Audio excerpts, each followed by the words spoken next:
Ronaldo's football magic has taken him to the top of the world.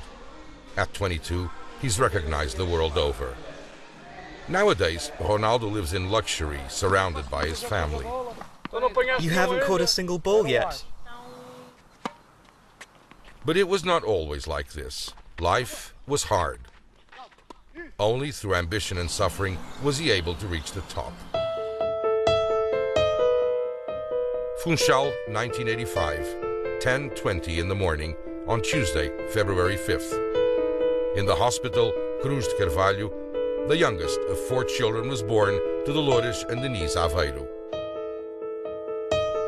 After an unexpected pregnancy at 8 pounds and 20 inches, the boy who was to become the joy of a nation was born.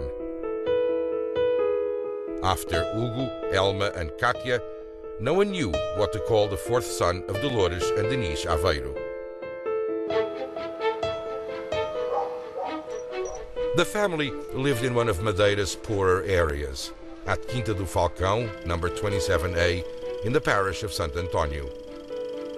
The family had few possessions, but was hard-working and very close-knit.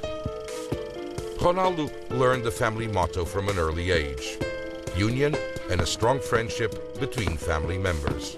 And from an early age, little Cristiano had an inseparable friend, a football. Everything started right there, in front of their house. Ronaldo was a little runt, very thin, but he had an amazing knack with balls. He could do whatever he wanted with them. His gift was starting to show itself. Everything he did centered around a football. All he wanted was the ball. And he had a gift for playing those things he does. We knew he had a gift for playing football, but we didn't know that he would reach the top. When he got home, I'd tell him to do his homework, but he used to say that he never had homework to do. I would be making dinner and he'd jump out of the window, grab a yogurt and fruit and run right out. He wouldn't come home until 9 o'clock at night. I was always playing football. It was what I loved to do with my friends. When he was 6, he played for his first team, Clube de Futebol Andorinha, very near his house. My cousin played for the club and he invited me, so I could see if I wanted to play for a team. That's where I started. We practiced almost every day. I started practicing and I liked everything about it.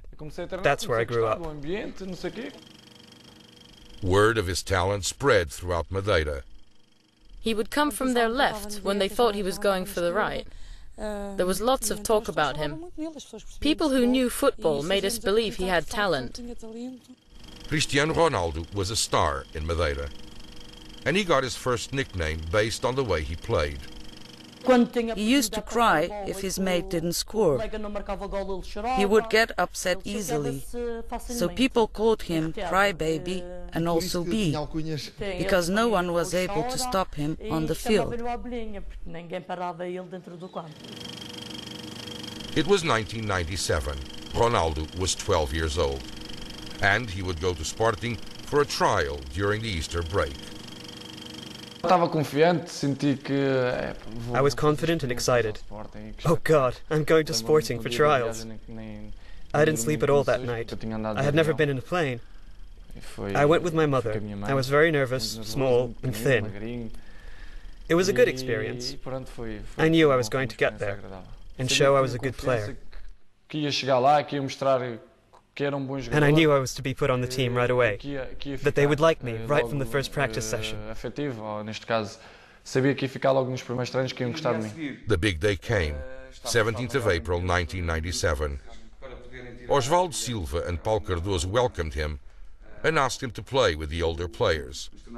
But Cristiano Ronaldo had everyone convinced.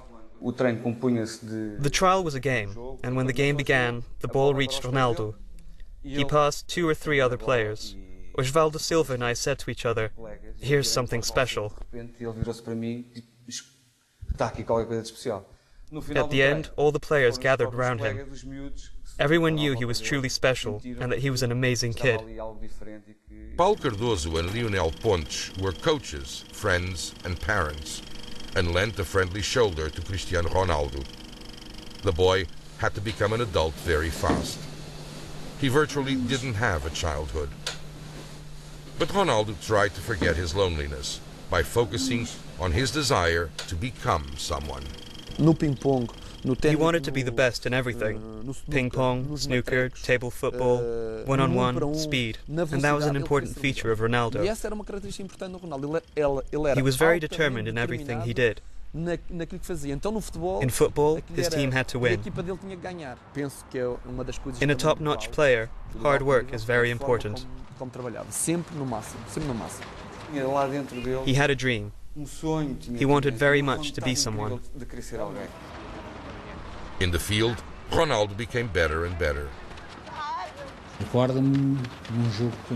In one of the junior national championship games, I remember he got the ball at the kick-off in the second half and saw that the goalkeeper was a bit outside the goal area, and he scored from midfield.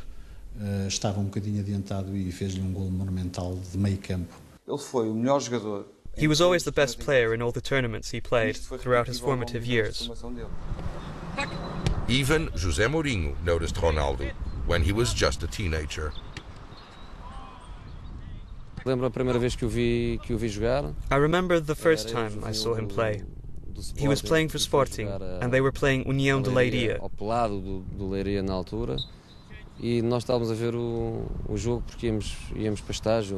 We were watching the game because we were going to train afterwards.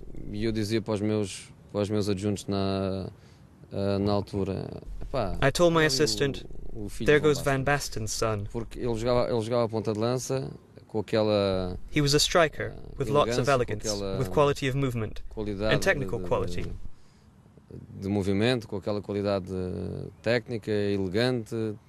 Back then he resembled Van Basten. He was a striker, and I didn't even know his name, but he struck us as different in comparison with the other players.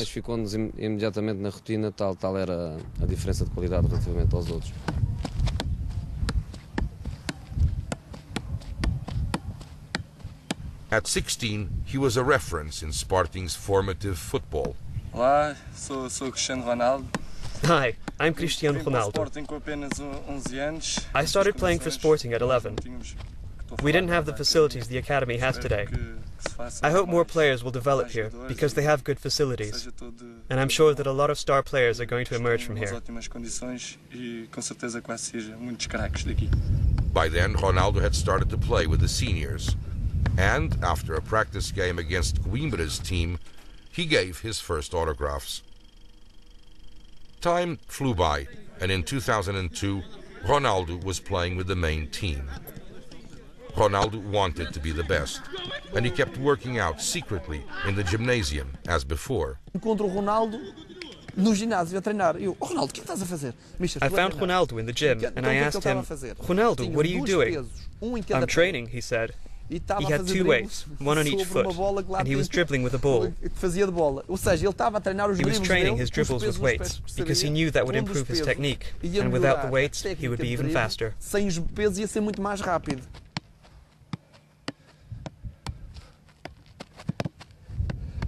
That year, he played his first international game against Inter Milan in the preliminary round of the Champions League. In the knockout stage in Italy, because it was his debut, he was hazed.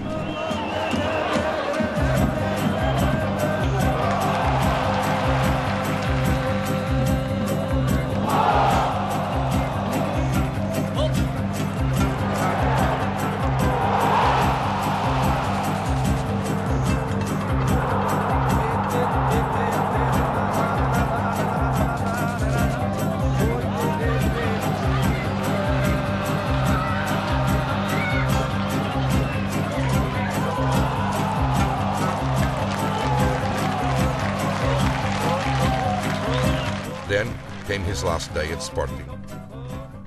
August 2003. It was a day of celebration.